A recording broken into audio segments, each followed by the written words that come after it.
বন্ধুরা খেয়াল করুন, এই যে আমাদের ডিশ নোট, তো এই ডিশ নোটে দেখুন সিগন্যাল দেওয়া আছে, ফুল আলো জ্বলতেছে। কিন্তু আমরা যদি আসলে গেইন অথবা লেজার কমিয়েও বাড়িয়ে দেই, এই যে স্লোপ অথবা গেইন বাড়ায় কমাই, আসলে দেখুন আমাদের টিভিতে আসলে ঝিরঝির করতেছে। আসলে যতই আমরা বাড়াই কমাই আসলে ঝিরঝির বাড়ে, কিন্তু অতটা কমে না। তো এই কারণে আমরা যে কাজটা করব, এইটা আমাদের খুলতে হবে, বুঝছেন? তো সম্মানিত ভিউয়ার্স, আমরা এটা আগে খুলে নেব, তার পরবর্তীতে কি কি করা লাগে আপনাদের আজকে এই ভিডিওতে সম্পূর্ণ দেখাবো। তো চলুন আমরা ভিডিওটি শুরু করি। ভিউয়ার্স, আপনারা খেয়াল করুন, আমাদের ডিশ নোটটি খোলা একদম কমপ্লিট। এখন যদি আমরা দেখি, আসলে দেখুন আগে, এই যে আমাদের টিভি থেকে যে ডিশ জ্যাকটা বের হয়েছে সেটা হচ্ছে এই। তো দেখুন আমাদের ডিশ নোটে লাইন আছে, একদম ফুল লেজার জ্বলে উঠেছে। এখন আমরা আসলে যে কাজটা করব, দেখুন আগে, এই কর্নারে আছে আমাদের লেজার আইসি, আর এই কর্নারে আছে গেইন আইসি। তো আমরা দেখব আসলে কোন জায়গায় সমস্যা। তো ভোল্টেজ দেখার আগে, যেহেতু আমাদের দেখুন আগে লেজার কিন্তু সম্পূর্ণ জ্বলে উঠেছে, তো এই কারণে আমাদের ট্রান্সফরমারও ওকে আছে, এই যে ট্রান্সফরমারও ওকে আছে, আর ভোল্টেজ তো আসলে আছে কিনা আমরা সেটা চেক করার আগে দরকার নেই। তা আমরা যে কাজটা করব, তো দেখুন আগে আমাদের এই যে লেজার আইসি, আমাদের লেজার আইসি থেকে এখানে একটা সিগন্যাল বেরোইছে। তো এই সিগন্যালটা আমরা আসলে খেয়াল করব যে আছে কি না, একদম লেজার আইসির একদম লাস্টের পিন থেকে। তো এই লেজার আইসির লাস্টের পিনে দেখুন একদম ছবি ফুল ক্লিয়ার আছে, দেখুন একদম ক্লিয়ার আছে।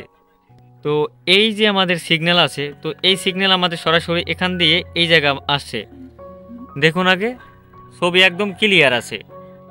তো এখন আমরা যদি খেয়াল করি, এখান দিয়ে সরাসরি আমাদের এখানে একটা আসলে ভেরিয়েবল রেজিস্টার আছে, যেটা আমরা ঘুরাচ্ছিলাম। তো সেটার একদম আউটপুটে দেখব, দেখুন ছবি কিন্তু ক্লিয়ার আছে, ঠিক আছে। হালকা একটু সমস্যা আছে, এটা ঘুরালে কিন্তু ঠিক হয়ে যাবে। তো এই কর্নারে আমাদের দেখুন আগে, এই যেই এখানেও লাইন আসলে আছে, এই যে লাইন আছে, কিন্তু সমস্যা হচ্ছে আমাদের ডিশের যে সিগন্যাল একদম আউটপুট যে বের হয়েছে লেজার আইসি থেকে, সেটা আমাদের দেখুন আগে, এই যেই সমস্যা আছে, এই দেখুন অনেক ঘোলা আসতেছে। তো এখন আমরা যে কাজটা করব, আগে খেয়াল করবেন, যেহেতু আমাদের লেজার আইসি থেকে একদম সুন্দর ক্লিয়ার সিগন্যাল বের হচ্ছে, এই দেখুন একদম ক্লিয়ার সিগন্যাল। তো এখন আগে আমরা একটা গেইন আইসি চেঞ্জ করে, এই গেইন আইসিটা আমাদের চেঞ্জ করে তার পরবর্তীতে আমাদের আসলে আমাদের ভেরিয়েবল দুটো কমাই বাড়াই দেখতে হবে। তো চলুন আগে এই গেইন আইসিটা আমরা খুলে ফেলবো। ভিউয়ার খেয়াল করুন, এই যে আমাদের লেজার আইসি আর এই যে আমাদের গেইন আইসি। তো গেইন আইসি এখানে আছে 834। তো আমরা এখন দেখুন আগে নতুন আমাদের একটা আইসি আছে, এটাও একদম সেম মডেল, এই যে কেপ 834-24। দেখুন ওখানে লেখা আছে কেপ 834T24, একদম সেম, ঠিক আছে। তো এটা এখন আমরা চেঞ্জ করে দেখব আসলে সাউন্ড মানে সিগন্যাল কীরকম ক্লিয়ার আসে। তো এটা আগে আমাদের খুলতে হবে। বন্ধুরা খেয়াল করুন, এই যে আমাদের নষ্ট আইসি, ঠিক আছে, গেইন আইসি। তো এখানে আমরা নতুন একটা যে আইসিটা দেখিয়েছিলাম সেটা আমরা ইনপুট করলাম। তো এখন আপনারা ছবিটা একটু দেখুন, কত সুন্দর ক্লিয়ার আছে না? প্রত্যেকটা চ্যানেল ঠিক এই একইভাবে ক্লিয়ার থাকবে। দেখুন আগে প্রত্যেকটা চ্যানেলে একদম ক্লিয়ার আছে।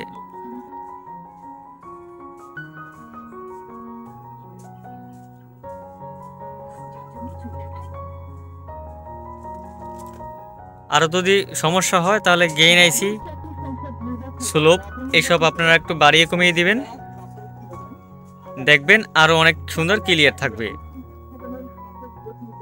যদি আমাদের ভিডিওটি ভালো লেগে থাকে তাহলে অবশ্যই আপনারা একটি লাইক দেবেন, একটি কমেন্টস করবেন। ধন্যবাদ সবাইকে।